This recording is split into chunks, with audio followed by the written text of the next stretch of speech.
comunica a Dios, lo hace de forma progresiva. Por eso tenemos que respetar mucho la progresión para entender qué es lo que Dios nos está diciendo. Y en tercer lugar, Cristo es la clave para entender toda la Biblia. Si esto es verdad, entonces debe ser posible plantear un hilo conductor a toda la Biblia. Y ese hilo conductor es el concepto del reino de Dios, que tiene una forma muy concreta. Es un pueblo que Dios forma para colocar en el lugar que Él escoge para que viva bajo su gobierno. Si esto es verdad también, en algún momento esto tiene que conectar con Cristo. Tiene que haber en alguna parte una conexión entre el reino y Cristo, porque de otro modo no pueden ser ciertas ambas cosas al mismo tiempo, que Cristo es la clave para interpretar la Biblia, el centro de la Escritura, y que el reino de Dios es el hilo conductor. Y hacia allá vamos para entender cómo conectan ambas cosas. A partir de la promesa en Génesis 12, toda la acción gira en torno a ella y la promesa contiene el reino, contiene el patrón del reino.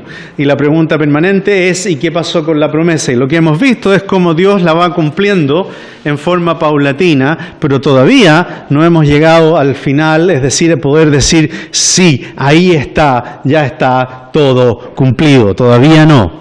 Y estamos en un momento en el Antiguo Testamento donde las cosas, en vez de mejorar, están empeorando. Y de hecho así va a terminar el Antiguo Testamento.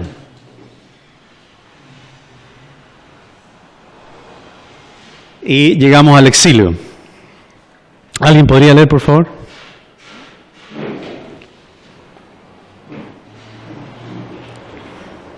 Después de Salomón, el reino se dividió en dos: el reino del norte y del sur. Todos los reyes, salvo algunas excepciones, hicieron lo malo ante los ojos de Dios. Los profetas de este periodo, desde Samuel a Eliseo, buscaron que el pueblo se mantuviera fiel al pacto de Dios, pero los reyes y el pueblo también escucharon. La cosa no mejoró. Y entonces, Dios permite el exilio.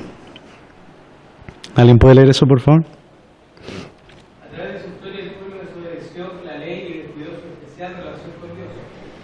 Dios los castigó y los sacó de la tierra que les envió lejos a las naciones paganas. En el año 722 a.C., el reino del norte destruido, sus habitantes dispersados entre las naciones. En el 597 a.C., el reino del sur es deportado a Babilonia.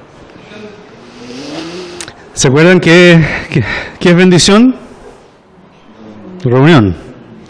¿Y qué es maldición? Esparcimiento, ser esparcido. Y Dios permite que el pueblo de Israel sea esparcido. Claramente los disciplina. Claramente los disciplina. Ahora, finalmente en el 597, aprox, estas son fechas aprox, pero cuando el reino del sur cae, y cae Jerusalén, son destruidos los muros, y el templo es destruido, traten ustedes de imaginarse lo que eso debe haber sido para el israelita promedio. O sea, piensen lo que significaba el templo. O sea, no había ningún habitante de Jerusalén que no fijara su vista en el templo en algún momento del día. Es como que si nos demolieran la cordillera, así de repente. O sea, el impacto de ver a las torres gemelas desplomándose, por ejemplo, no alcanza el impacto que tiene que haber sido para los israelitas ver que Dios permitía que se destruyera el templo. Porque la pregunta era, ¿y qué pasó entonces? ¿Hay otro Dios más grande? ¿Dios nos abandonó? ¿Qué pasó con nosotros? ¿Somos pueblo o no somos pueblo? O sea, la cantidad de preguntas que tiene que haber habido, el golpe que tiene que haber sido para Israel tiene que haber sido tremendo. Y bueno, era necesario al parecer. Dios lo estimó así, y Dios permitió este sacudón gigante para los israelitas. ¿Con qué objetivo? Que se arrepintieran y volvieran a Dios. Siempre los juicios de Dios tienen ese objetivo. En la Biblia siempre el juicio y la salvación van de la mano. Pero ese es el nivel del impacto, y nosotros como lectores también tenemos que hacernos esa pregunta: ¿y qué pasó con la promesa? ¿Y qué pasó con la promesa? ¿Cómo lo va a hacer Dios? ¿Cómo se las va a arreglar Dios entonces para cumplir su promesa si ya no hay templo, el reino está dividido, el pueblo está en exilio, no hay rey en Israel? ¿Cómo se las va a arreglar Dios para cumplir su promesa? La incapacidad de Israel de ser fiel al pacto provocaba un deterioro en el reino. Una vez más, la realidad de la caída es tan fuerte que se hace evidente que el reino de Dios aún no ha llegado. En exilio el pueblo está angustiado. La pregunta es, ¿qué pasó con la promesa? ¿Cuándo y cómo Dios cumplirá la promesa? Y aquí se vuelve a repetir el patrón de Génesis. El pueblo no se sometió al gobierno de Dios. ¿Qué pasó con Adán y Eva? Salieron del jardín, no fueron pueblo de Dios. ¿No es cierto? Y cada vez lo vemos en Jueces y lo vemos también en el periodo de la monarquía. Cada vez que el pueblo desobedecía a Dios, Dios permitía que se levantaran enemigos y pusieran en peligro su permanencia en la tierra.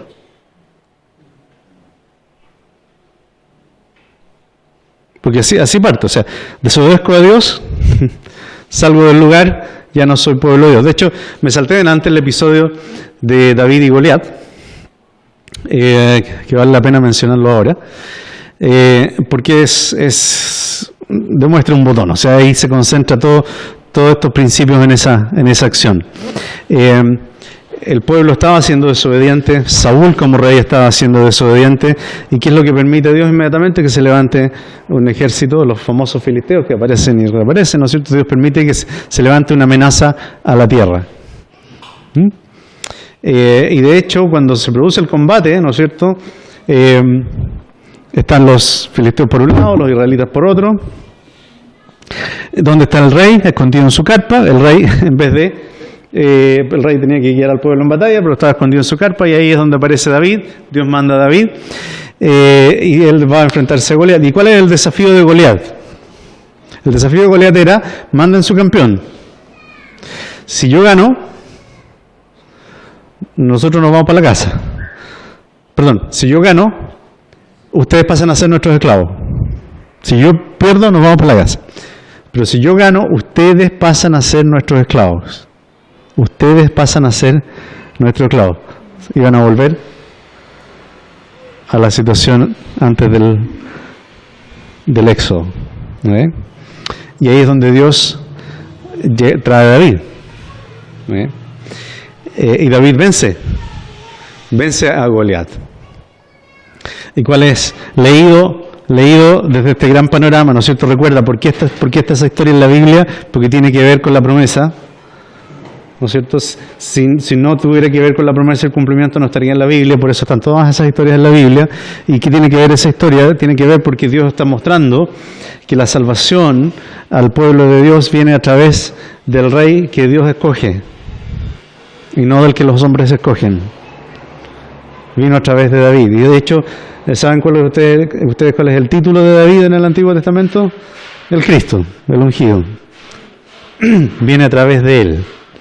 La salvación a Israel, la salvación viene no a través de quienes los hombres escojan, sino a través de quien Dios escoge. Viene a través de David.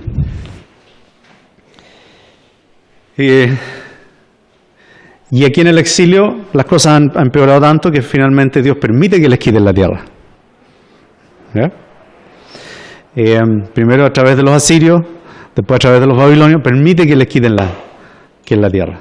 O sea, todas las otras veces era casi como que les quitaban la tierra, Dios levantaba un salvador, se arreglaban las cosas, pero esta vez dijo no, Dios de aquí, ya, y se acabó y no hay más. Así avanzamos en nuestro esquema. Y en todo este periodo del exilio, entre que se portan mal y Dios permite el juicio y todo eso, que por un periodo largo, aparecen los profetas con su mensaje. Y el mensaje de los profetas tenía dos lados. Dios habló por los profetas para hacer volver a su pueblo a su especial relación con Él. Los profetas recordaban a Israel que Dios se comprometió con ellos. Los profetas declaraban que lo que ellos estaban pasando se debía a la ira y el juicio de Dios. pero también confortaban al pueblo, declarando que Dios no había olvidado sus promesas y que éstas se cumplirían. En su mensaje los profetas reprendían al pueblo por su injusticia social, por su infidelidad e idolatría, por haber transformado la ley en reglas vacías, por su sincretismo, mezclando la verdadera fe con religiones paganas. A pesar de lo fuerte del mensaje de los profetas, ellos también proclamaron un mensaje de esperanza. Dios no se había olvidado en sus promesas. En su mensaje hablan de un remanente fiel que volverá a la tierra. Ellos no volverán a rebelarse a la voluntad de Dios, pues su corazón será renovado. Qué raro, ¿cuándo? ¿Cómo va a ser eso? Vendrá un descendiente de David quien reinará sobre su pueblo para siempre. ¿Cómo va a ser eso? Esta vez la salvación no será solo para Israel, sino que esta alcanzará a los gentiles también. Qué raro, ¿cómo será eso? Se reconstruirá el templo y Jerusalén. ¿Están hablando en serio? Lo radical de la salvación se ve en la descripción de una nueva creación para su pueblo, cielos nuevos y nueva tierra. Sí, el lenguaje de los profetas está así radical, empiezan a hablar de casi una creación nueva, de una humanidad nueva, de un planeta nuevo, es como que de que esta es ya de nivel cósmico lo que los profetas empiezan a hablar, a describir. Así cambia el lenguaje. Y así, entonces avanzamos en nuestro esquema. Y aquí quiero que resumamos el mensaje de los profetas. Primero, el mensaje de exilio o de juicio. Tenemos estos son dos ejemplitos nomás. Hay muchos, pero son dos ejemplitos. ¿Alguien los podría leer, por favor? ¿Qué es para mí la abundancia de sus sacrificios? Dice el Señor. Harto estoy de holocaustos, de carneros y de ganado engordado, y la sangre de novillos, corderos y machos cabríos no me complacen. No traigan más sus vanas ofrendas. Si aunque multipliquen las oraciones, no escucharé. Sus manos están llenas de sangre. Dijo entonces el Señor: por cuanto este pueblo se me acerca con sus palabras y me honra con sus labios, pero aleja de mí su corazón, y su veneración hacia mí es solo una tradición aprendida de memoria. Ese es el diagnóstico de Dios, del pueblo de Israel. ¡Wow! Cosa seria. Qué triste, este era el Israel rescatado a través de las aguas. Pero el mensaje no era solo de destrucción y de juicio. Venía con un mensaje de esperanza, porque Dios no había abandonado su propósito. Y no importaba el fracaso de Israel, Dios no iba a fracasar en sus planes. Y al mismo tiempo viene este mensaje de restauración de los profetas. ¿Alguien podría leerlo, por favor?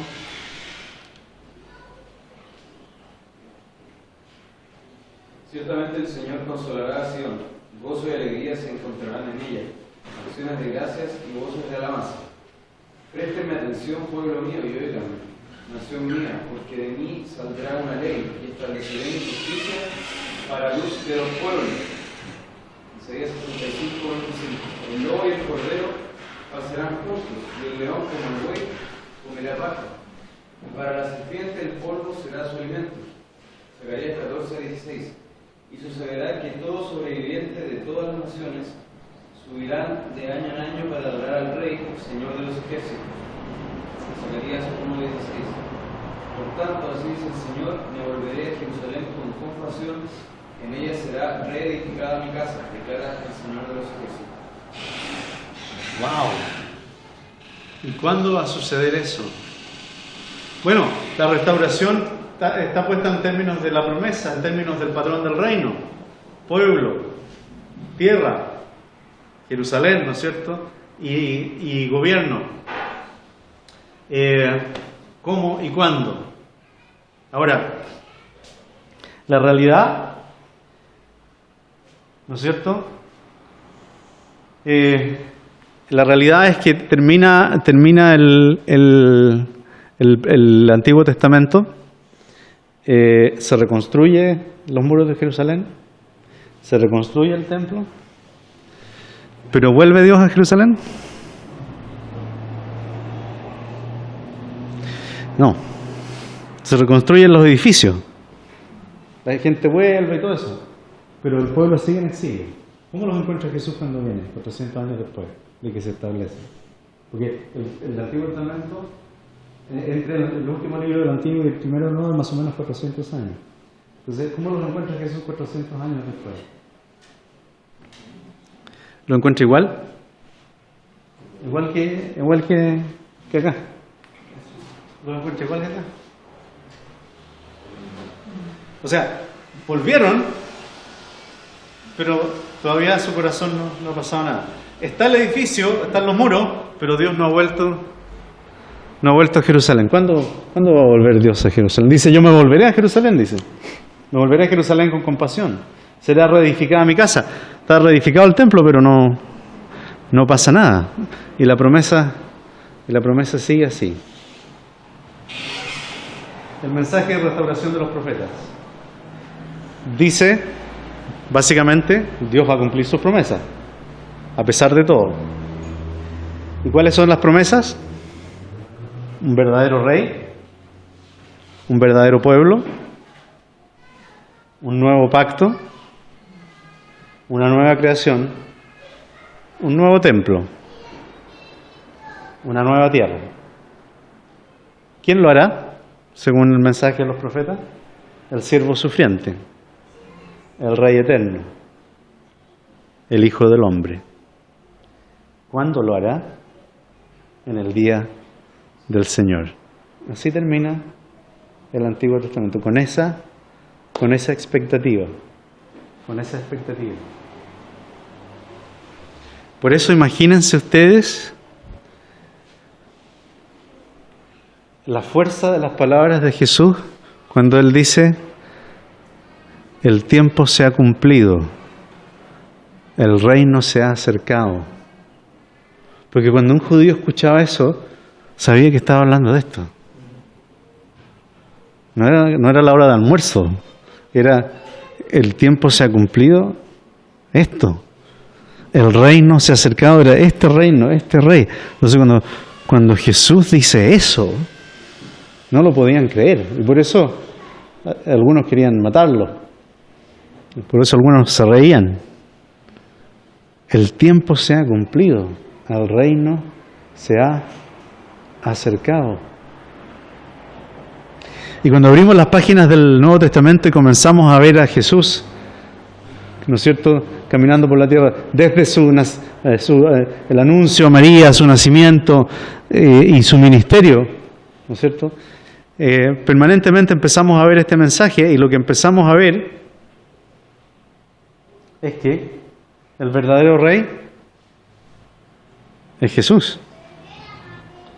El verdadero pueblo es Jesús. ¿Por quién es el verdadero israelita? ¿Quién es el único que encarna todo lo que Israel es? Jesús. Él es el verdadero pueblo. ¿Quién es el nuevo pacto? Él mismo, porque Él no solo viene a establecer un nuevo pacto, Él es, porque cuando en la última cena, ¿no es cierto?, Él entrega la copa y dice, aquí dice, esta es mi sangre del nuevo pacto. O sea, yo soy el nuevo pacto. No vengo a hablarles del nuevo pacto, yo soy el nuevo pacto. Él es la nueva creación. ¿O no? Cuando Jesús resucita, Él resucita como primicia de nuestra resurrección. Él es la nueva creación. ¿Y qué dice Pablo en Corintios? El que está en Cristo. Yo soy nueva criatura porque estoy en Cristo. ¿Quién es Él es la nueva creación. Pues. Él es la nueva creación. Él es el nuevo templo. Porque acuérdate, ¿cuál era la función del templo? Ser el punto de encuentro entre Dios y el hombre. ¿Qué es lo que había sido hasta ese momento el punto de encuentro entre Dios y el hombre? Un edificio. Pero a partir de Jesús, ¿cuál pasa a ser el punto de encuentro entre Dios y el hombre? ¿Un edificio? Jesús. Por eso, hoy día, igual que antes, para expiar mis pecados, ¿a dónde voy? A Jesús. Para aprender de la ley, ¿dónde voy? A Jesús. Para orar, ¿a dónde voy?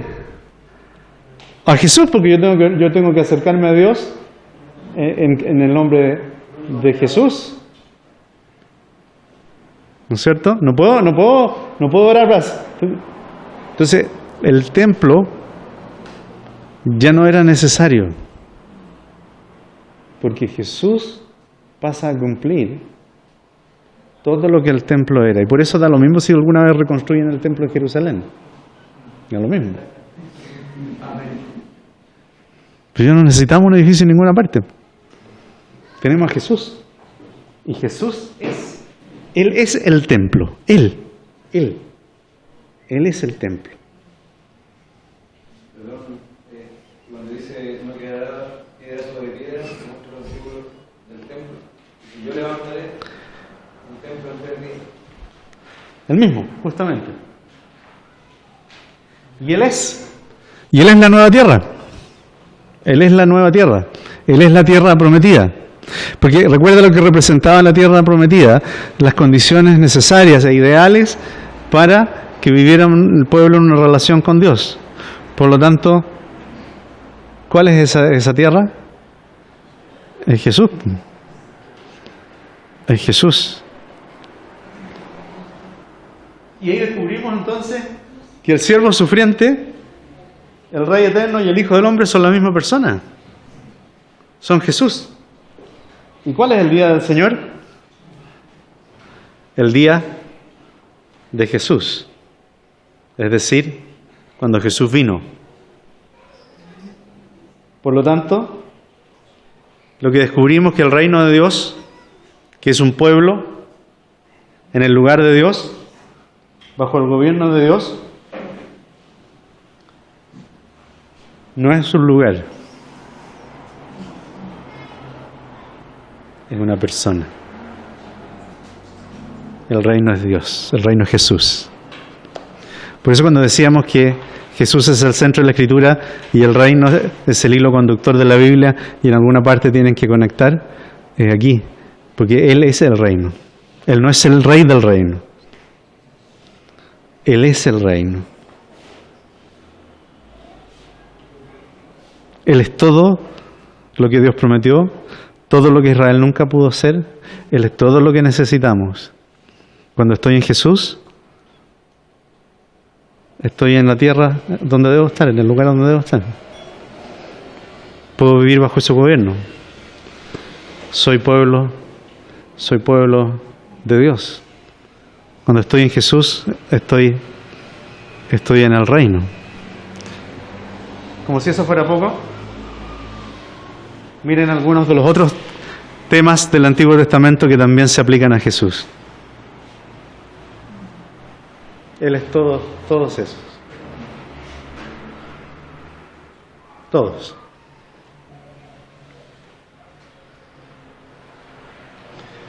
Él no es acerca de eso. Él es todos esos.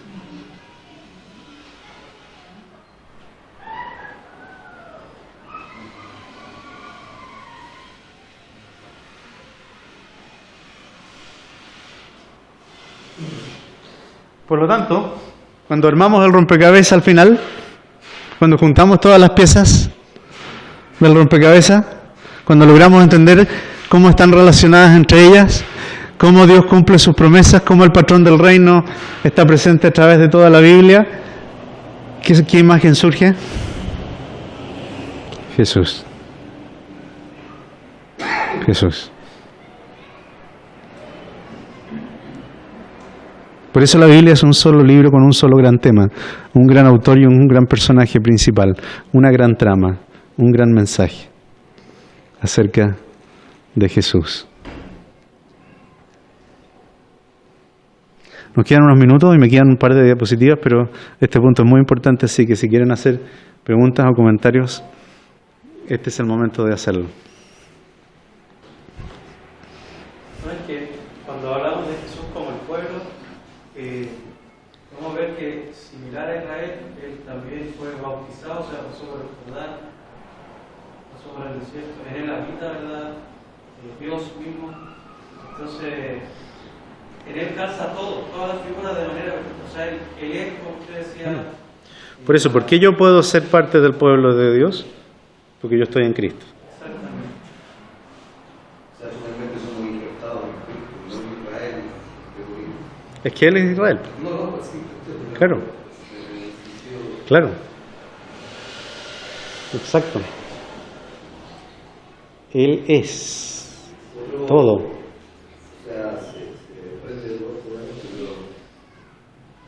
para hacer una diferencia, por ejemplo, en el sentido que lo ven otras religiones, Cristo no es alguien creado, por decirlo así, con todas esas características y que calza, sino que es perfecto. Que en la persona de Cristo se va a ver. Así es. Así es. Claro, que también pensando en eso, porque uno puede decir, ya, pero ¿cómo va a ser pueblo? O sea, ¿cómo Cristo va a ser pueblo? Y si no hubiera sido, si no fuera pueblo, que en él podemos nosotros ser pueblo, en realidad tendríamos el mismo destino que el Israel desobediente de una guerra. Claro. No podríamos nunca ser el pueblo de Dios realmente, más que en él, siendo ese Israel obediente. Exacto. Porque no hay condenación. Se cumple la ley. Claro. Y yo soy escondido en Jesús. Por eso esa es la presión de Pablo, estar en Cristo, es como estar escondido dentro de Jesús. Y así llego. Claro, porque a veces uno se imaginaría, o algo que uno podría pensar es que la iglesia es como la versión mejorada de Israel. Y que va a ser una... ahí, ahora sí que va a resultar, porque nosotros entendemos mejor cómo es la ley. Pero en realidad No, pues sí. es que somos pueblo, el pueblo de... Gracias a Jesús que vamos a llegar a la Nueva Jerusalén, y Israel es gracias a Jesús que va a llegar a la Nueva Jerusalén, que es Él. Una pregunta, es que cuando hablamos del pacto de Dios, ¿cierto? El reino y el patrón Dios, me salta la duda no sé si riqueza o la importancia que tiene las señales de cada del pacto. Por ejemplo, en Noé, ¿verdad? Está el arcoíris, y así hay ciertas señales que van persiguiendo a este patrón. Uh-huh. ¿Cuál sería en este caso, o si puede usted mencionarles quizás un poco para aclararle a mí, desde Génesis, ¿verdad?, hasta Cristo, esas señales?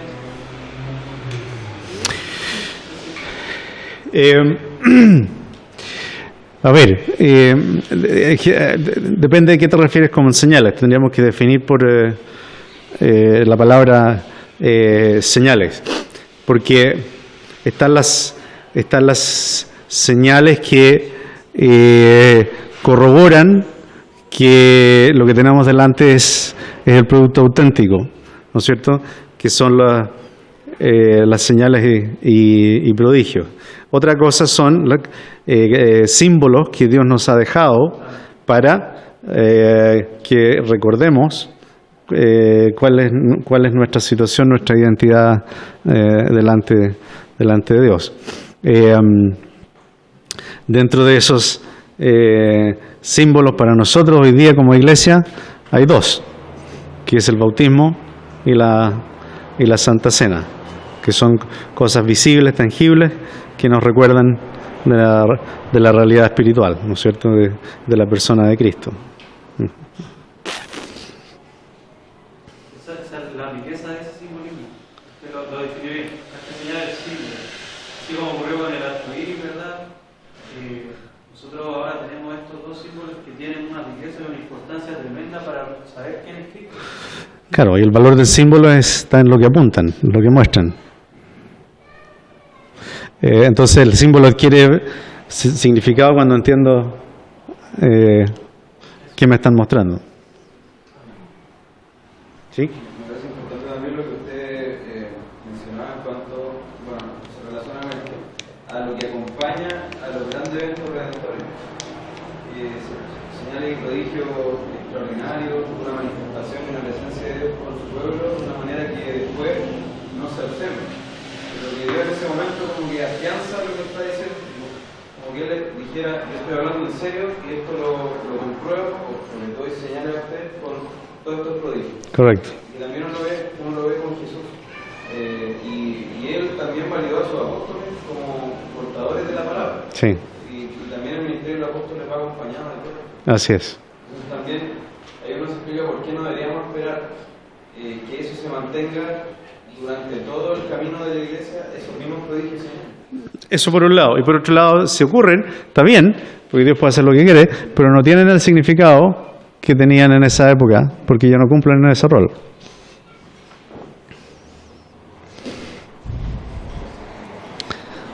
Una cosa que me queda un poco en cuanto a la nueva creación.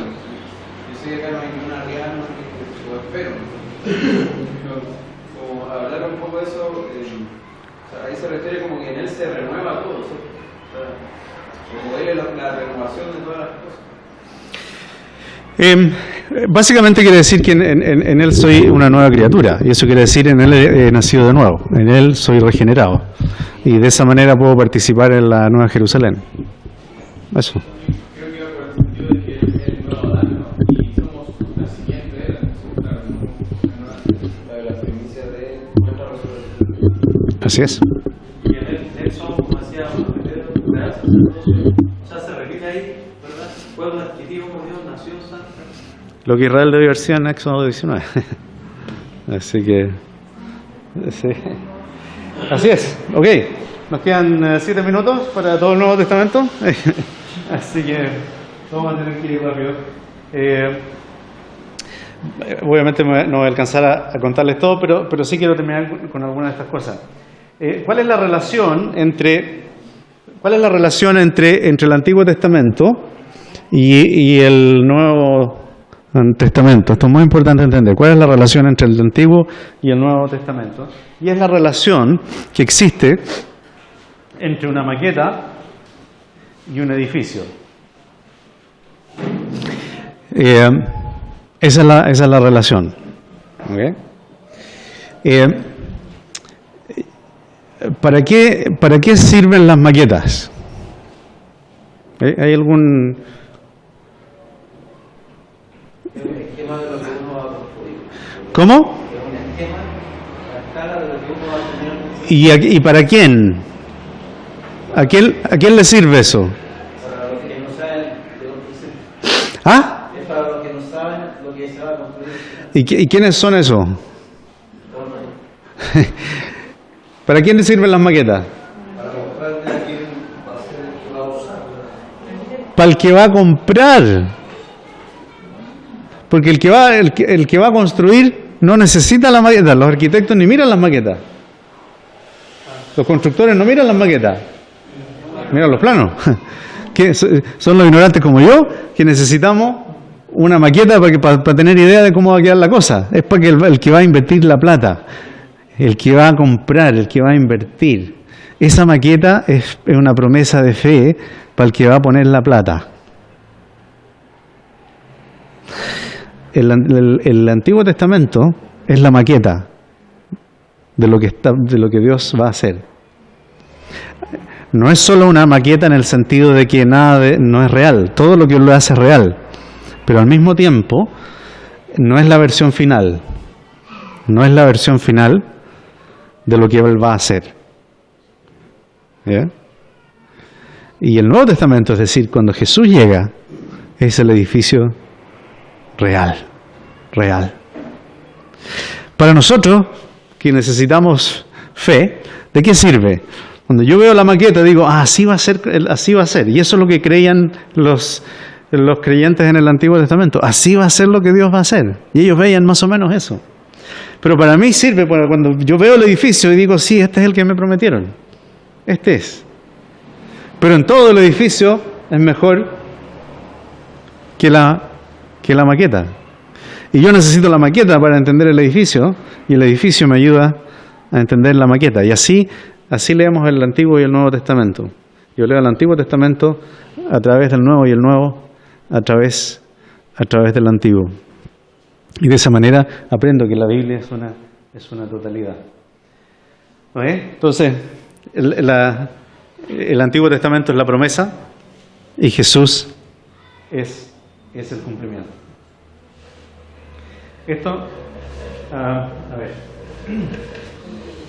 como estamos un poquito pillados de tiempo, voy a tener que saltarme algunas cosas. Quiero dejarlos con este esquema y de ahí terminar hacer una mirada rápida por el Nuevo Testamento.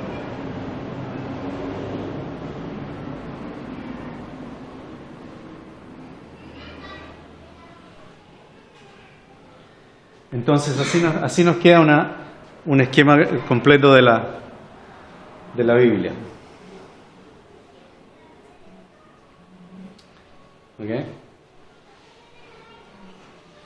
De la promesa al cumplimiento de la creación a la nueva creación a través del patrón del reino, y todo tiene su cumplimiento en Cristo Jesús, su vida, su muerte y su resurrección, que es el Evangelio de Jesús. Y por eso ahora ustedes pueden entender un poco más todo lo que significaba que Jesús dijera: todo está cumplido en la cruz, todo está cumplido. Y todo apunta en la Biblia acerca de la cruz, todo apunta a la cruz.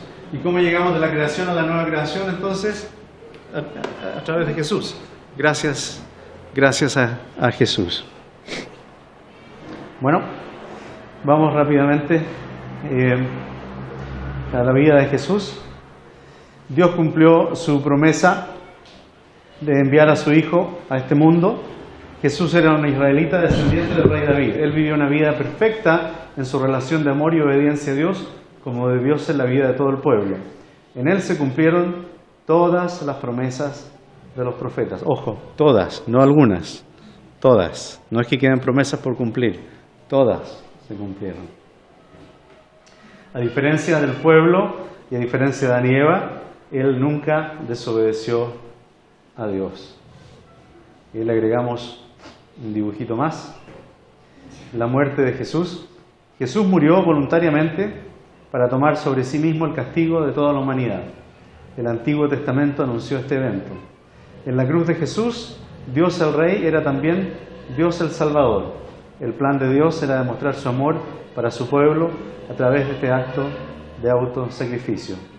Esta fue la forma escogida por Dios, incomprendida por el hombre, para establecer su reino.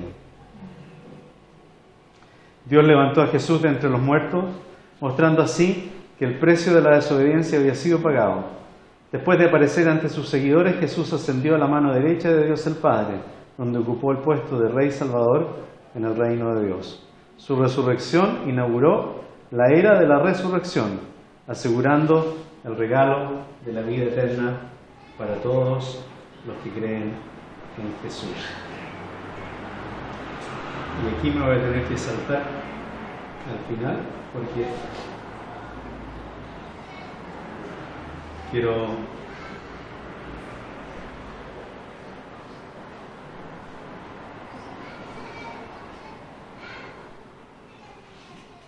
que terminemos con esto. La nueva creación.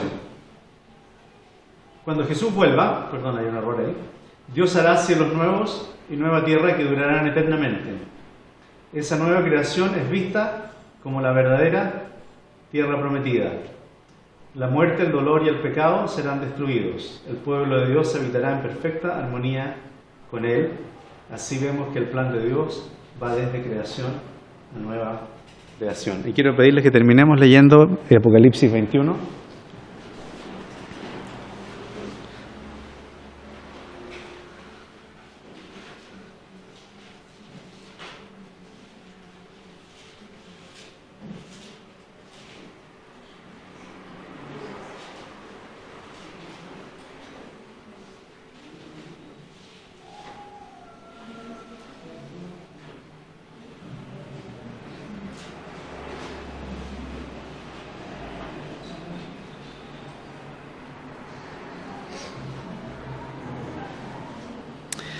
Ok, Apocalipsis 21. Estoy leyendo la Reina Valera contemporánea y dice: vi entonces un cielo nuevo y una tierra nueva, Porque el primer cielo y la primera tierra habían dejado de existir y el mar tampoco existía ya. ¿Okay? ¿Qué es lo que pasa entonces? ¿Por qué decimos que Jesús es la nueva creación y la nueva Jerusalén? ¿Cuándo comenzó la nueva creación? Cuando Jesús resucitó. Pero todavía dura la creación antigua, que es donde estábamos hasta que se pone viejita, se arruga, se enferma, ¿no es cierto? Pero algún día Jesús va a volver. Y ese día, esta creación antigua se va a acabar. Y lo único que va a quedar va a ser la creación nueva. Esta creación antigua se va a correr como una cortina vieja y vamos a ver lo que hay detrás. Por eso dice, porque el primer cielo y la primera tierra habían pasado, habían dejado de existir. Lo que queda es la nueva creación. Y vi también que la ciudad santa, la nueva Jerusalén, descendía del cielo de Dios, ataviada como una novia que se adorna para su esposo. Entonces oí que desde el trono salía una potente voz, la cual decía: aquí está el tabernáculo de Dios con los hombres, o sea, el templo de Dios con los hombres. Él vivirá con ellos y ellos serán su pueblo y Dios mismo estará con ellos y será su Dios.